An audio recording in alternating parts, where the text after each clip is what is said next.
আসসালামু আলাইকুম। I gas United এনটিভির মধ্যাহ্নের খবরে আমন্ত্রণ জানাচ্ছি আমি ইফফাতারা সুরভি।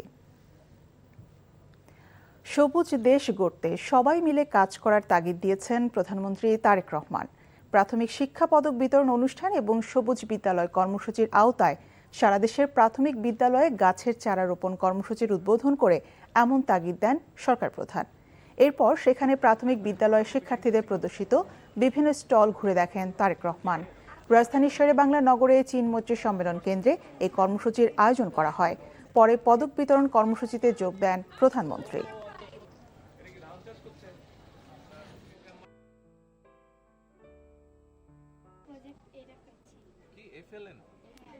এখানে আমরা নিজেদের মতো টাকা দিয়ে নিজেদের মতো।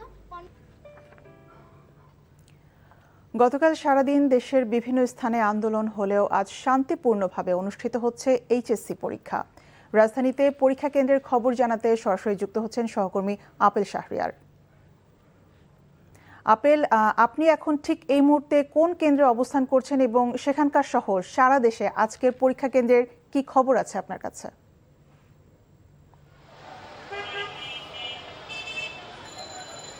আমি এখন রাজধানীর ধানমন্ডির ঢাকা সিটি কলেজের সামনে রয়েছি। এই কেন্দ্রে পরীক্ষা হচ্ছে এবং কয়েকজন অভিভাবকের সঙ্গেও আমি কথা বললাম এবং শুরুতে যখন পরীক্ষা শুরু হয় তখন শিক্ষার্থীদের সঙ্গেও কথা বলেছি। তো আজকের দিনটির একটি উত্তেজনা যদি বলি, মানে পরীক্ষা হবে কি হবে না, কেননা আপনি যে সংবাদে বললেন গতকাল দিনভর আন্দোলন হয়েছে পরীক্ষা স্থগিত এবং কয়েকটি ইস্যুতে। তবে আজকে স্বাভাবিকভাবেই পরীক্ষা হচ্ছে, শিক্ষার্থীরা সুশৃঙ্খলভাবেই কেন্দ্রগুলোতে এসেছেন, পরীক্ষা দিয়েছেন। তবে যেটি আমরা জানতে পারছি বিভিন্ন সূত্র থেকে, যে পরীক্ষা শেষ হওয়ার পরে গতকাল যারা আন্দোলন করেছিল শিক্ষার্থীদের একটি অংশ, তারা হয়তোবা আবার আন্দোলনে যুক্ত হবেন। কেননা গতকাল রাতে জাতীয় সংসদ ভবনের সামনে রাত 10:30টার দিকে তারা যখন তাদের যে আন্দোলনটা করছিল সেটি কিন্তু সেখান থেকে স্থগিত করে চলে আসে। তবে আজকে নতুন করে কি হচ্ছে সেটি পরীক্ষা শেষ হওয়ার পর জানা যাবে। আমি একজন অভিভাবকের সঙ্গে কথা বলি। আপনার কাছে জানতে চাচ্ছি যে এই যে শিক্ষার্থীরা যে আন্দোলন করছে সেটি কতটুকু যুক্তিসঙ্গত আপনি মনে করছেন? আন্দোলন করছে মনে করেন সোমবারের পরীক্ষাটা যদি দু একদিন পিছিয়ে দিত তাহলে মনে করেন বাচ্চাদের জন্য ভালো হইতো। পরীক্ষাটা অনেক কঠিন হয়েছে যে বাচ্চারা বলছে যে এই দুইটা পরীক্ষা যদি কিছুদিন একটু পিছিয়ে দিত তাহলে আমাদের জন্য ভালো হতো। তাহলে সোমবারে তো মনে করেন অনেক বৃষ্টি, সব গার্জেনরাই মনে করেন ভিজে গেছে, ছাত্রছাত্রীরা ভিজে গেছে, এই জন্যে বাচ্চারা খেপে গেছে অনেক। যদি পরীক্ষাটা যদি পিছিয়ে দিত তাহলে আমাদের জন্য একটু ভালো হতো, আমাদের কষ্ট হয়ে গেছে গা। এখন তো আজকে যেটা হইতেছে, আজকে আবহাওয়া ভালো আছে, আজকে হইতেছে সমস্যা নেই, কিন্তু যেগুলো কঠিন হয়ে গেছে সেগুলো তো মনে করেন বেশি দিন পিছিয়ে দেয়নি, একদিন পর পর পরীক্ষাটা দিছে, ওইটাই দরকার ছিল যে বেশি দিন দেওয়া। ধন্যবাদ আপনাকে। আচ্ছা, অভিভাবকরাও বলছেন যে পরীক্ষাগুলো কঠিন বা বৈরী আবহাওয়ার কারণে, জলাবদ্ধতার কারণে দেওয়াটা অনেকটাই কঠিন হয়ে গিয়েছিল পরীক্ষা, সেগুলো যদি আবার নেওয়া যায় তাহলে হয়তোবা শিক্ষামন্ত্রী বা শিক্ষা বোর্ড হয়তোবা সেই শিক্ষা মন্ত্রণালয় সেটি বিবেচনা নিতে পারে। দর্শক, আমরা জানছিলাম ঢাকা সহ সারা দেশের আজকের পরীক্ষা কেন্দ্রের সবশেষ খবর। চট্টগ্রাম, বান্দরবান ও খাগড়াছড়িতে বন্যার পানি নেমে যাওয়ার সাথে সাথে ভেসে উঠছে ক্ষয়ক্ষতির চিত্র। সুনামগঞ্জ ও হবিগঞ্জে বন্যা পরিস্থিতির উন্নতি হয়েছে, বসতঘরে ফিরতে শুরু করেছে মানুষজন। চট্টগ্রামে অনেক স্থানে এখনও পানি রয়ে গেছে। বেশিরভাগ এলাকায় বন্যার পানি নেমে যাওয়ায় স্বাভাবিক হয়েছে চলাচল। তবে রাস্তাঘাট আর বসতবাড়ির ক্ষয়ক্ষতিতে দিশেহারা অনেক মানুষ। কক্সবাজারের সার্বিক বন্যা পরিস্থিতি উন্নতির দিকে, তবে চকরিয়া, পেকুয়া ও মাতামুহুরী উপজেলায় এখনও লাখো মানুষ পানিবন্দী। এসব এলাকায় খাবার ও বিশুদ্ধ পানির তীব্র সংকট দেখা দিয়েছে। রাঙামাটি ও খাগড়াছড়ির সার্বিক পরিস্থিতি স্বাভাবিক হতে শুরু করেছে, সেই সাথে ভেসে উঠছে ক্ষয়ক্ষতির চিত্র। হবিগঞ্জ এবং সুনামগঞ্জে স্বাভাবিক হচ্ছে বন্যা পরিস্থিতি। বান্দরবানে বন্যা পরিস্থিতির উন্নতি হয়, আশ্রয় কেন্দ্র ছেড়ে বাড়ি ফিরছে মানুষ। বন্যায় ক্ষতিগ্রস্তদের আর্থিক সহযোগের আশ্বাস দেন বিদ্যুৎ, জ্বালানি ও খনিজ সম্পদ প্রতিমন্ত্রী অনিন্দ ইসলাম অমিত। পানি নেমে গেছে কিন্তু এখনো বাসা বাড়িগুলোতে কর্দমাক্ত হয়ে গেছে, সেগুলোকে কিভাবে পরিষ্কার করে থাকে বসবাস উপযোগী করা যায় সেটি নিয়ে আমরা কাজ করছি। এবং আপনারা জানেন সরকার অঙ্গীকার করেছে বন্যার কারণে যে সমস্ত ঘর বাড়িগুলো বসবাস অনুপযোগী হয়ে গেছে, বিভিন্ন কারণে ভেঙে গেছে, সেগুলো মেরামতের জন্য প্রয়োজনীয় নির্মাণ সামগ্রী আমরা সরকারের তরফ থেকে ইনশাল্লাহ দিব।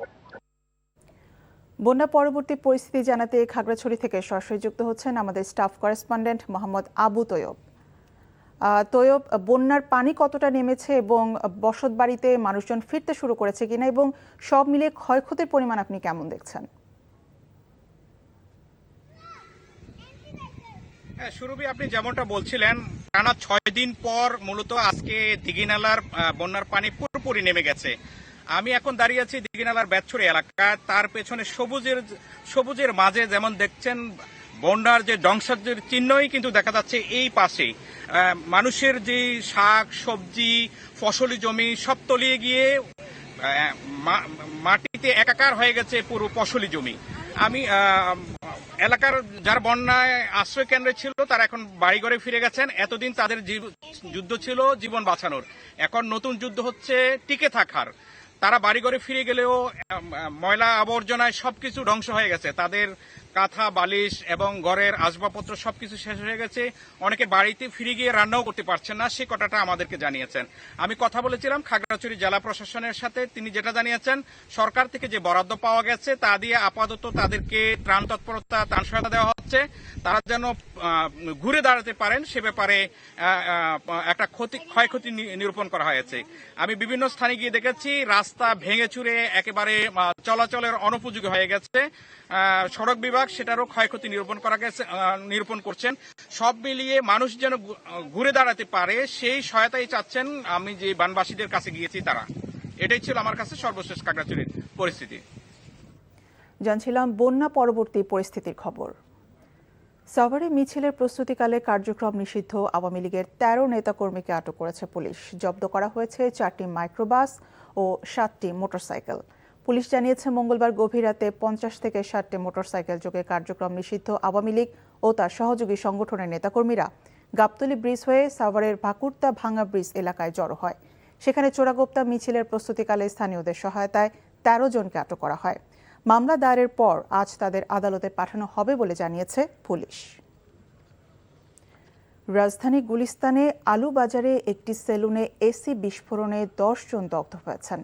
গতকাল রাত 1টার দিকে এই দুর্ঘটনা ঘটে। আহতদের মধ্যে কাস্টমার ও সেলুন কর্মচারী রয়েছেন।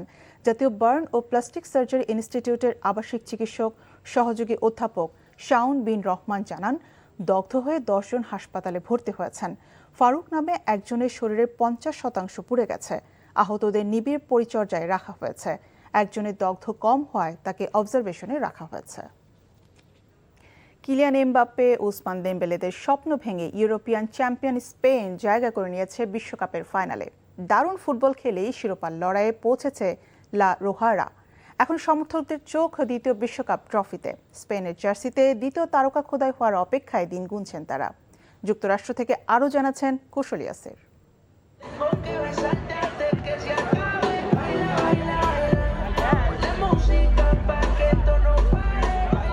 নিজেদের ইতিহাসে দ্বিতীয়বারের মতো ফাইনালে উঠল স্প্যানিশরা। 2010 সালে ফাইনালে উঠেছিল তারা এবং সেবারই প্রথমবারের মতো শিরোপা জিতেছিল। এবার আরেকটি নতুন ইতিহাস গড়ার অপেক্ষায় স্প্যানিশরা।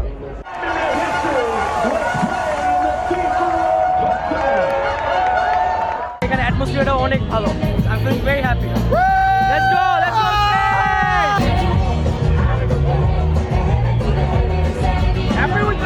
Of course I am. Viva España. শক্তিশালী ফ্রেঞ্চদের বিপক্ষে স্প্যানিশদের গোলপোস্টের অতন্ত্র প্রহরী হিসেবে দাঁড়িয়েছিলেন গোলরক্ষক উনাই সিমন্স। প্রশংসায় ভাসছেন তিনি।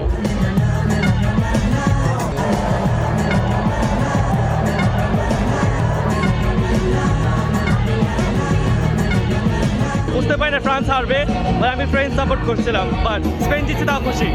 We beat the French and I'm so happy we're in the final. Viva España! We are winning, we are winning. This year it's ours. This year is ours. Let's go!